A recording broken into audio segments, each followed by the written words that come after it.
is Justice with Judge Mablean. Stephanie Williams is suing Andy Franklin in the amount of $5,400. She says the defendant cheated her out of the value of a radio she pawned at his shop. Mr. Franklin claims that's just the cost of doing business. This is a matter of Stephanie Williams versus Andy Franklin, and I understand, Ms. Williams, that you are suing Mr. Franklin for the value of a radio that you pawned at his shop based upon fraudulent misrepresentation, and you're asking for $5,400 in damages. Is that correct? Yes, Your Honor. And your claim, Mr. Franklin, is that you didn't do anything, that you gave her what she asked for, you gave her the $100, she didn't retrieve it in time, and she's not entitled to the $5,400. Yes, ma'am. All right, so tell me about it, Ms. Williams. All right, so first off, I'm a 19-year-old college student, and it's just been hard. You know, a year ago, my grandfather passed away, and my mom was cleaning out his old house, and basically, she was going through his things, and in his closet, there was an old clock, okay? Me and my grandmother used to love taking rides. An old what? An old clock. Clock? Yeah, like a radio. Well, is it a clock or a radio? It's a radio. But it looks like a clock? Yeah, it looks like a clock, too. Okay, and what happened? And I pawned it. You know, I did some research online, went to the internet, you know, found this pawn shop out in D.C. So what I did was I called them up and I let them know what I had. You know, I described it a little bit. So this is the radio? Yeah, it's the radio. Right? Yes. Okay. So 15, 20 minutes later, he comes out. He goes in the back first, comes back and is like, so how much do you want for it? I'm like, $100. He asked you how much do you want? Yeah. Well, what did he tell you he was doing in the back? I'm sorry. I asked him what it was worth. Okay, when he said, I'm going to the back, what did he say he was going to do? He didn't really say. He said, hold on just a second, I'll be right back. Okay. I'm really not sure what he went back there for. But he was gone about 15 to 20 minutes. It wasn't even like that long. 15. Okay, I'm going to hear from you. What'd you go back to the back to do? I went to go talk to my professional. He deals with antiques. So you had a professional person on your pawn shop? An appraiser type person? Yeah, appraiser, yes. Somebody who knew the biz? Who knew the biz. Oh, sitting right there in your pawn shop? Yes. And you talked to that person? Yes, I did. Now It wasn't even 20 minutes. It was like 5-10. What did he tell you? He told me it was $5,400. Oh, no. Yeah, he didn't tell he you told me that. But hold up, though. But wait.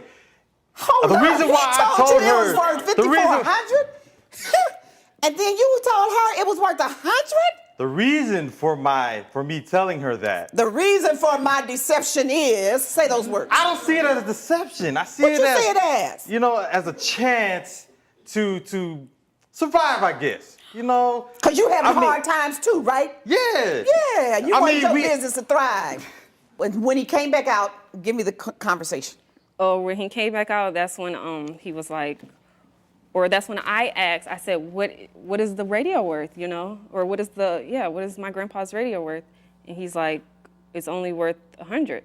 And I'm like, you know, I didn't really know at the time. I hadn't looked too much into the radio, so I didn't know. But what were you expecting to get when you took it to the pawn shop? From times are hard. $100 was not going to do very much. From anywhere from $50 to $500, maybe. That's what you thought? You know, yeah. He gave me the $100. I signed a contract. And I made sure before I left, because I had never, I don't know anything about pawning. This is my first time doing this. That makes two of us. So basically, I know a little more than I signed a contract, and he told me it was 30 days, you know, to bring it back. I have a 5-day grace period. So from there, I was like, okay, I can do that. I can, you know, make money. I work at a department store. So I was thinking I could, you know, have the money. And he also said it was a 20% fee for, you know, the whole process. So it would be a total of $120 that I would have to bring back 30 plus 5 days grace period in order to receive my radio. You know, time slipped away from me. I was going through so much at the time. So I had looked at my calendar, and luckily it was the last day that I could possibly return my radio. And they were closed. It was a sign on the door saying closed for Shabbat. So I leave a voicemail, let them know, you know, it's the last day, I'm trying to get my radio back. I go Monday and I take my mom so she can see, and we get there, basically, long story short, there's a big sign saying that the the radio is now $5,400. I wasn't trying to play anybody. I wasn't trying to, I'm a good man. I'm an honest man. I have a family. Anytime you start out with "I wasn't trying to play anybody," that means that you were. I mean, it's a Right? business. I mean, don't you hear that line? I wasn't trying to play anybody. That musical note. And later, The contract basically states that she could use 2 of the photos for her public use and she could do whatever she liked with them. And the rest of those photos belong to me and And she cut you out. cut me out. Justice with Judge Mablean. You're watching Justice with Judge Mablean. We're back with the case of Stephanie Williams, who is suing Andy Franklin for fraudulent misrepresentation. What's up with this? $100 to $5,400. That's a big jump. You talking about interest? Good God from glory. That's the most interest I've ever seen.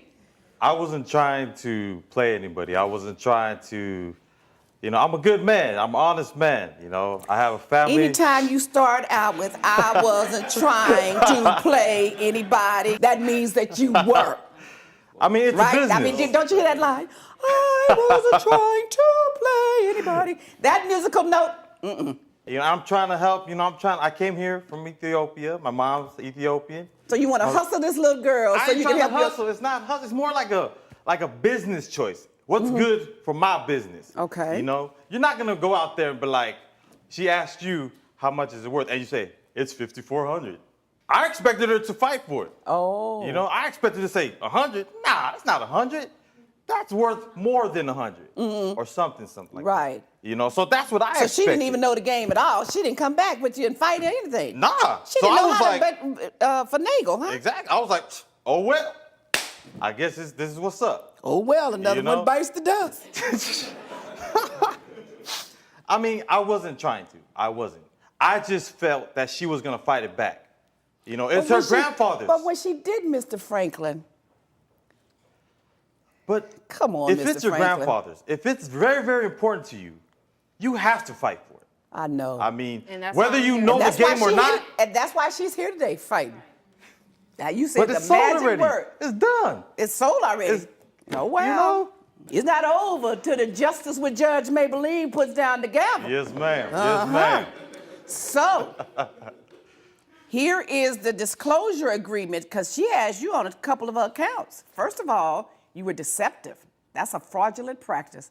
That's a misrepresentation of value. You deceived her when she asked what it's worth. Had you not talked to your appraiser and gotten the information and knew its full value, you would have been able to negotiate a value and you find out later. But you went and talked to someone and then came back, and when the question was asked, you were totally deceptive and made a false representation of a fact. Salesmen are deceptive. It's called you know? lying. They are. But when you're deceptive, you got to know how to be deceptive, and you just crossed the line, didn't know how to do it. So I don't know how to do it? You haven't gotten good enough at it yet. Oh, okay, so, all right, cool. All You total fraud. Secondly, you said she didn't retrieve it timely. Yes, she did. By your own agreement. Want me to read it to you? Please. I'm gonna read it. Under the last line, notice, you are entitled by law to at least one extension of 1 month at the same rate of interest upon request in writing or in person. One But it extension. depends on the state. This is your On where- contract. Your contract that you drew up. She's coming to ask to get her stuff back on the 7th day. Certainly not 1 month extension. In writing or in person, got her body there, asking for her radio back. Beyond the 35th day, within the 1 month extension, you were supposed to give her back her radio for $120. Since you didn't do that and you deceived her.